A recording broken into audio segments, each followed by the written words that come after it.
In war, there are winners and there are losers. Sometimes an army is defeated because they simply faced a larger and more powerful foe. Other times they lose because of some bizarre set of circumstances that no one could have foreseen, or because they were simply outwitted by a cunning adversary. Sometimes an army is even dealt a defeat because of bad weather, as happened to the Mongol fleet of Kublai Khan in 1281, which was destroyed by a typhoon as it tried to cross the narrow strait between Korea and Japan. However, there are those battles that were lost due to the sheer incompetency of a leader, which is the reason we're making this video. Though of course, even a good military leader can have a bad day. As such, this video is not simply about leaders who lost a battle, but those who either snatched defeat out of the jaws of victory, or were classic incompetents that somehow managed to be given command of an entire army. A few are on this list because they are perceived as being more capable than history demonstrates them to be. In other words, besides the worst leaders, this list also contains the most overrated leaders who, while competent to a degree, don't rightly deserve the level of credit given to them by history. Finally, this is not a list of generals only, but of men, some of them who may not have even been in uniform, that made decisions that led to their armies getting into some sort of catastrophe. And so, without further ado, here are the top 10 most incompetent, overrated, or just plain unlucky military leaders in history.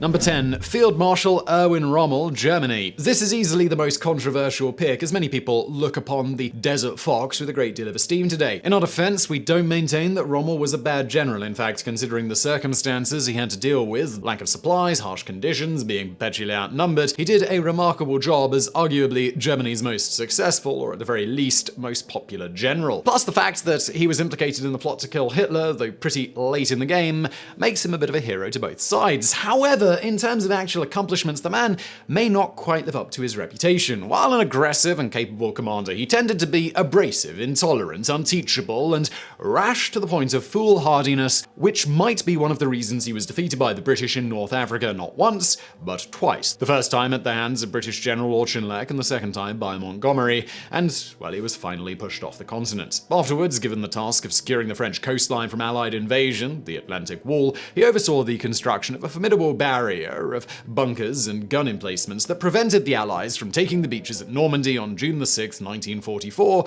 for about half an hour or so, thereby fully demonstrating the futility of depending on fixed defenses to stop invasions, a lesson the Germans should have remembered from France's futile efforts to hold the Maginot Line in 1940. Obviously, not all of this can be laid at Rommel's doorstep, as he did have to work under the limitations imposed upon him by the Führer, but when one considers his almost legendary reputation, it seems he should have been able to do more to stop the Allied invasion of France. Number 9. Admiral Genichi Mikawa, Japan. This is a case in which a successful commander enjoyed an overwhelming victory, only to almost immediately squander the priceless opportunity afforded to him. Admiral Mikawa was an up-and-coming Japanese admiral known for his intelligence and sound judgment when he assumed command of the Japanese 8th Fleet at Rabaul in July of 1942. Just a month later, he was to lead this same fleet to one of Japan's greatest naval victories of World War II when, during the night of August the 8th to the 9th, 1942, he slipped into the waters off Guadalcanal and sent 4 Allied cruisers to the bottom in a little under an hour. In doing so, he left the Marines on Guadalcanal without sea protection and rendered the transports anchored offshore sitting ducks. However, just as complete victory and the routing of the American forces on Guadalcanal was all but imminent, the Admiral inexplicably broke off the attack and headed for home, thereby saving the US Navy from further humiliation and destruction. Had the man shown a bit more aggressiveness and sank the hapless transports, very likely the US would have been forced to evacuate the Solomon Islands, and the war would have been extended for months or possibly as long as a year. Rightfully criticized by superiors for his timely blunder, he was given increasingly smaller and more isolated commands throughout the remainder of the war until being forcefully retired by the Japanese Navy in June of 1945, 3 months before the war ended. Not a bad officer, but certainly an officer with bad timing. Number 8. Saddam Hussein, Iraq. People don't normally think of the Butcher of Baghdad as a military leader, though he certainly liked to wear uniforms, but for 24 years he called the shots in Iraq, and that's exactly what he was. Like Like Hitler, every military operation was overseen by him personally and in great detail, though, again, like Hitler, he left the day-to-day tactical operations to a group of hand-picked incompetents known more for their loyalty to him than for their battlefield prowess. Consider that during his reign, Saddam oversaw 3 major conflicts: the invasion of Iran and Persian Gulf I and II, all of which he lost soundly, although the Iranian conflict dragged on for 8 long years before Saddam finally sued for peace. His inept defense of Kuwait in 1991 against US and coalition forces almost cost him his entire army, not to mention his head, while the follow-up war just 11 years later, the US-led invasion of Iraq in 2003, well, that cost him both. Perhaps his best idea was convincing the world he had WMDs in an effort to discourage an invasion, thereby encouraging the very conquest he was trying to avoid. Worst, he forgot to tell his own generals his WMDs were merely a figment of his imagination, much to their consternation, as they were counting on using them to slow the American march on Baghdad. Truly, it could be said that no American military commander ever had a better ally than the madman from Tikrit. Number 7. General George McClellan, USA. While there were a host of bad generals serving on both sides during the American Civil War, mostly on the Union side, unfortunately, the one that usually gets the most credit for dragging out the war as long as he did is Union General George McClellan. McClellan wasn't the worst general in the Union Army, that title probably belongs to Joe Hooker or Ambrose Burnside, but he was the most cautious, which in war can be as dangerous as being too bold. In command of the Union Army from November 1861 until he was dismissed by Lincoln after the bloody and inconclusive Battle of Antietam in September 1862, McClellan was famous for his take-it-slow approach that resulted in indeterminable delays and missed opportunities to hit the rebels hard and potentially shorten the war. To his credit, some of his biographers write that McClellan was hesitant to commit to battle out of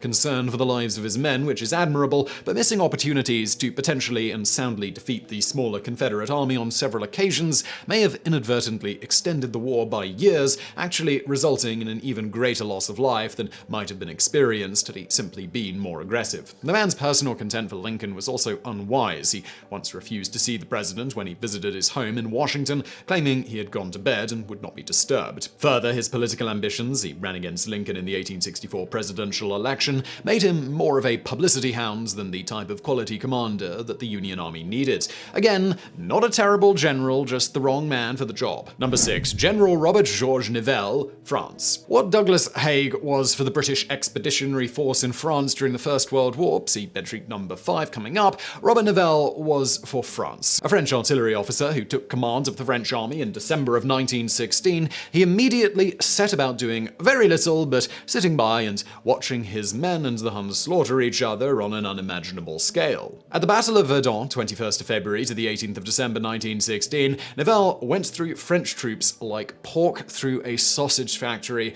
racking up an impressive 500,000 casualties before it was all over. But it was his ill-fated and poorly planned Nivelle offensive in the spring of 1917 that was his undoing. Promising a quick and decisive victory over the Germans in April of 1917, Nivelle sent over 1 million French soldiers against a German army half its size and got his proverbial butt kicked. By the time the French government finally pulled the plug on the thing 3 weeks later, over 250,000 French had been killed or wounded, and the army was on the verge of wholesale mutiny. It was only his quick sacking that prevented the French soldiers from turning on their own officers and the whole Allied front from collapsing, handing victory to the Germans by default. On the other hand, had the Germans won in the summer of 1917, there would have been no Hitler and no Second World War, and history would have taken a very different track. Unlike his British counterpart, Sir Douglas Haig, Nivelle did not return home a hero, but slinked off to some outpost in Africa, the French equivalent of being sent to Siberia, to finish out what was left of his career. He died in 1924 and was buried with full military honours,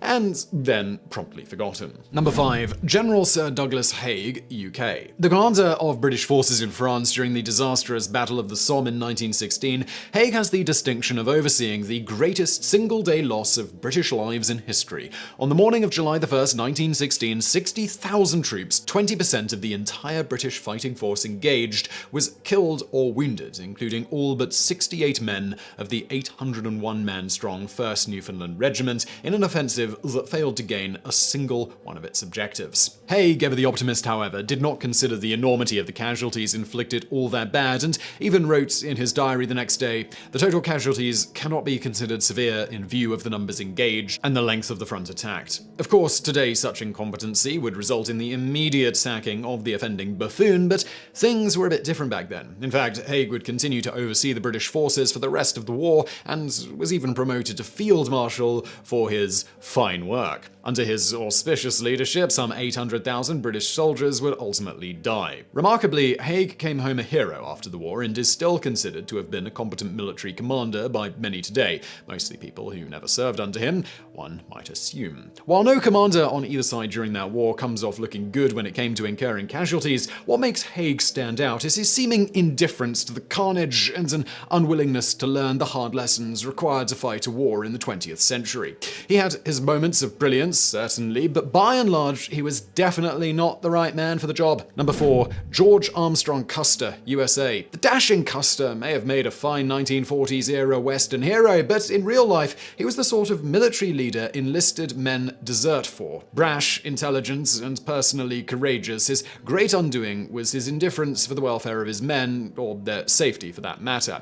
As one of the youngest generals in the Union Army during the Civil War, his cavalry unit had the highest casualty rate of any in the army. He was also savage when it came to dealing with Indians, whom he would slaughter without remorse. His recklessness finally caught up with him, however, when he led his famous 7th Cavalry to the disaster at Little Bighorn in June of 1876, losing almost his entire command in the course of a few hours when he attacked an Indian encampment with several thousand Lakota, Northern Cheyenne, and Arapaho warriors in it. Somehow he became a legend as a result of this debacle, largely through the tireless efforts of his widow Libby, who went on speaking tours on his behalf for the rest of her life, demonstrating the old adage that Americans tend to honor their defeats, Little Bighorn, the Alamo, Pearl Harbor, 9/11, more than their victories. While adored as a martyr by millions of Americans for generations, Custer has not fared well with historians lately, who have come to see him as the publicity-seeking, Indian-hating, ambitious huckster that he really was, dulling his sterling reputation considerably. Does he deserve such scorn? Well, just ask any of the 267 men who died alongside him, not to mention the Native Americans he slaughtered. Number 3, Douglas MacArthur, USA. What? Douglas MacArthur has made it onto the list of top 10 losers? The hero of the Pacific Theater and the mastermind behind the Incheon landings?